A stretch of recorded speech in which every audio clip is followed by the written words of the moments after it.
நல்லா இருக்குடா, ரொம்ப நல்லா இருக்கு. என் தம்பி உனக்கு வக்கீலா இருக்கலாம், ஆதரவா இருக்கலாம். அதுக்காக அத்துமீறி என் வீட்டுக்குள்ள நுழைச்சி என் தங்கச்சி கூட பேசக்கூடாதுன்னு உனக்கு தெரியாதா? தப்பா இருந்தா என்ன மன்னிச்சிருங்க. ஒரு தெரு பொறுக்கிக்கு என் தங்கச்சி கல்யாணம் பண்ணி வச்சாலும் தெரு நாய் உனக்கு கல்யாணம் பண்ணி வைக்க மாட்டேன். சித்ரா, நீ நீ ஆமா, நான் தான் பேசுறேன். உன் தங்கச்சி சித்ரா தான் பேசுறேன். உன்னால அடக்கி வைக்கப்பட்டிருந்த உன் தங்கச்சி தான் பேசுறேன்.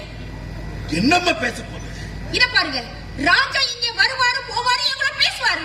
அத கேட்க நீங்க யாரு?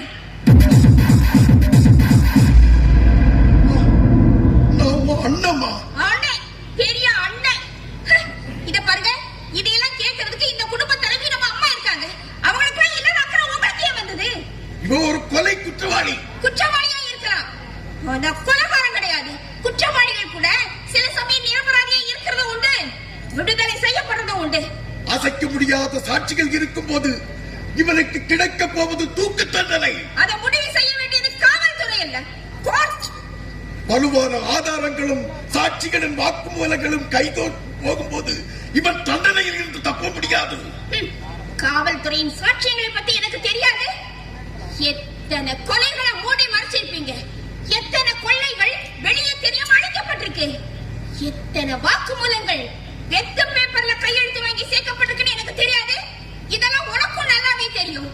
செல்வம், செல்வாக்கு, பதவி, இதுக்கெல்லாம் காவல்துறை சல்யூட் அடிக்கிறது இந்த உலகத்துக்கே தெரியும். சித்ரா, நீ அளவுக்கு அதிகமா பேசுற. இத்தனை நாள நான் பேசல, ஏன் தெரியுமா? என் வாழ்க்கைக்கு நீ வசந்தத்தை கொண்டு வருவேன்னு நினைச்சேன், அதனால பேசல. ஆனா இப்ப பேச காரணம் என் வாழ்க்கையை பொண்ணால நாசமாக போகுதுன்னு தெரிஞ்சுக்கிட்டேன், அதனால தான் பேசுறேன்.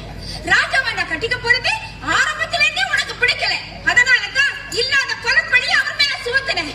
சாட்சிகளை ரெடி பண்ணி வாக்குமூலங்களை தாக்கல் செஞ்சேன். கடைசியில அவரை தூக்க மேடைக்கு அனுப்ப போறேன். கொலையே செய்யாத பழி சுமத்தப்பட்ட இவருக்கு தூக்கு தண்டனைனா என் வாழ்க்கையவே கொலை செய்ய போறியே, அதுக்காக உன்னையே தூக்கில போடக்கூடாது. இப்ப சொல்றேன் கேட்டுக்க, ராஜா இங்க எப்ப வேணாலும் வருவாரு போவாரு, என் கூட பேசுவாரு. அதையெல்லாம் கேட்கறதுக்கு வீட்டுல பெரியவங்க இருக்காங்க. நீ ஒண்ணு அதை பத்தி கவலைப்பட வேண்டிய அவசியம் இல்ல, புரிஞ்சுதா? ராஜா, நீங்க போயிட்டு வாங்க.